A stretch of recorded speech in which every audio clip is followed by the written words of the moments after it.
Hey guys, welcome back to the channel. Baku Grand Slam, day 1 in the books.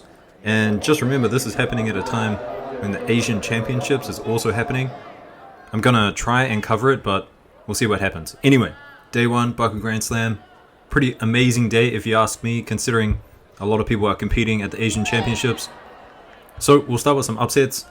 And unfortunately for Fabio, he gets a wazari here. They do take a while to put it on the scoreboard. And then immediately after, Takeoka, he gets a wazari himself. And then this score by Takeoka, probably one of the greatest ippons of the day.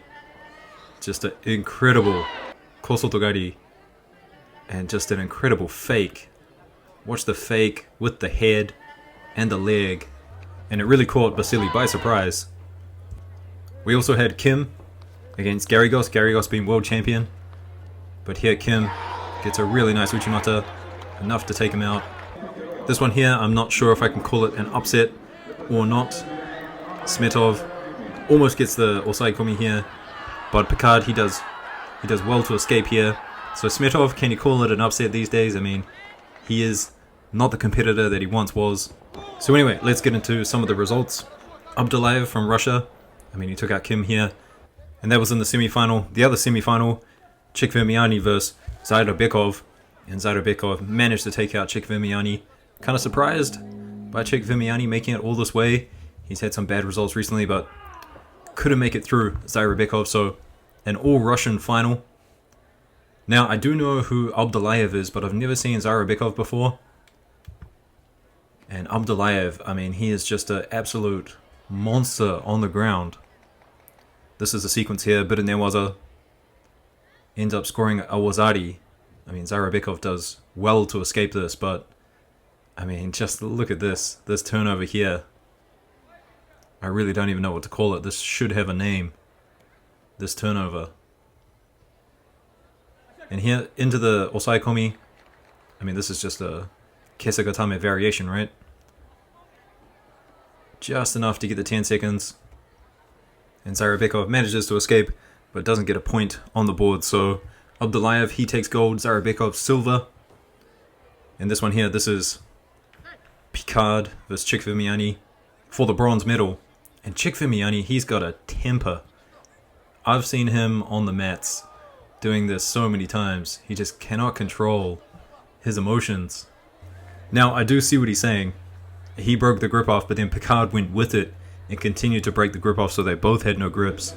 But he initiated the sequence. He was the person to initiate that grip break, so he's got to take responsibility for that, and that is a well-deserved Shido. And the last bronze medal ended up going to Kim. Kim, I don't think I've ever seen him get a score with newaza. It's probably out there. He's been on the circuit for such a long time. But here it is, Kim's newaza. And this was a really nice transition.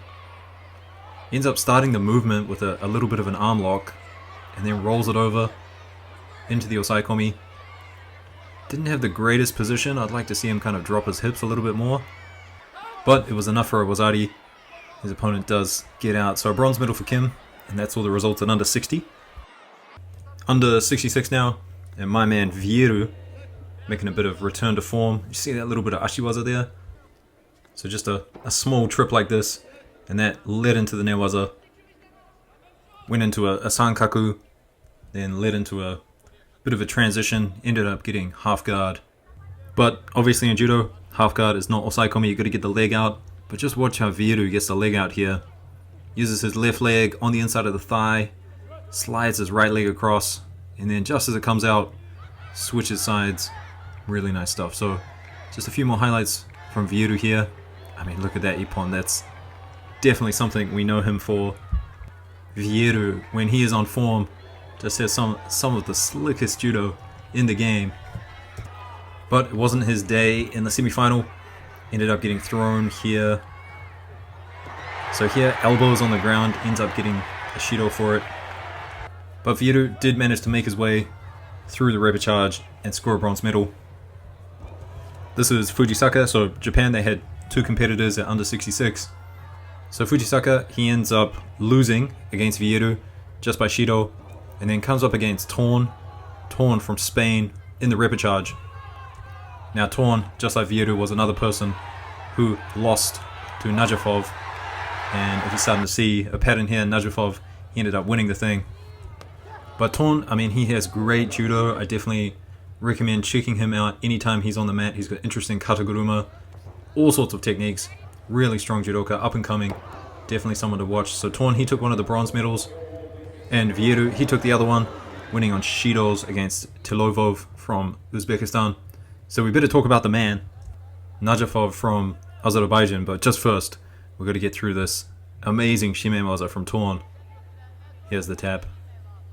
So Najafov, we saw him take out Vieru, but apart from that, he was winning a lot by Shidos. And then in the final, I mean, this came out, and this was just absolutely incredible. 12 seconds into the match. And we'll play this several times because this is just incredible. Look at that. So we'll break it down here. This is classic judo. So the first step, he's going to step with his left foot, pulling Takeoka in and bringing him closer. Next, 2 steps with the right foot. And this is elevating Takeoka, bringing him even closer. And it also makes it really hard to see when the Uchimata is going to come when someone's stepping across like that. And then the Kosoto, just to stop him in his tracks, really confuse him a little bit, give him something to think about. I mean, that was picture perfect from start to finish. So Najafov takes gold, but Takeoka, I think he shouldn't be disappointed with his performance. Pretty good as well, silver medal, and he had some great throws throughout the day. There was a Kochi there. Here's another one. Really nice Ashiwaza from Takeoka. And this one here too. There's that Kosoto, kind of a Tani Otoshi this time that he loves so much. Great stuff. So we'll get into the women's now. Scuto from Italy. And I mean, she's just such a consistent performer these days. I feel like I always see her on the podium somewhere. And in the final, which you're seeing here, she was up against Aliyeva from Azerbaijan. Aliyeva taking silver, obviously, since she's in the finals. So good work from her. In the bronze medal contest, we had Bukli. Not the most exciting bronze medal contest, so here's something from earlier in the day. And lastly, just a beautiful Orsotogari here in the other bronze medal contest. Guy Liazova, is that how you pronounce her name? Incredible stuff from the Russian. At under 52, Omori, she took gold. And Omori, there's actually 2 of them, is from my dojo. So good to see her on top of the podium. She obviously took out Pup, but Pup from Hungary ended up getting a bronze medal, as well as Gifrida from Italy. But before we get into under 57, just some more highlights from Omori. She is a real thrower and looking to do really well on the international stage as she goes up in age. Last one here, a nice Orsotogari against Giles. Giles from Great Britain, another person kind of up and coming, doing really well as well. So under 57, Jakova, she takes it from Lipitiliani. But Lipitiliani, she had a pretty amazing throw earlier on the day. And I think the Georgians will be happy with her success because they do want some females to kind of build out that team for the team competition, especially heading into Paris next year. So for bronze, we had Levy from Israel and Ganeto. Ganeto here, I mean, she was lucky to survive, to be honest. What a turnover into the Osaikomi. Anyway guys, that was all the action from day 1. Hope you enjoyed it. If you want to support the channel, check out the information in the description. Otherwise, a like and subscribe goes pretty far, and it's free. So I hope you do that too, and I'll see you in the next one. Peace.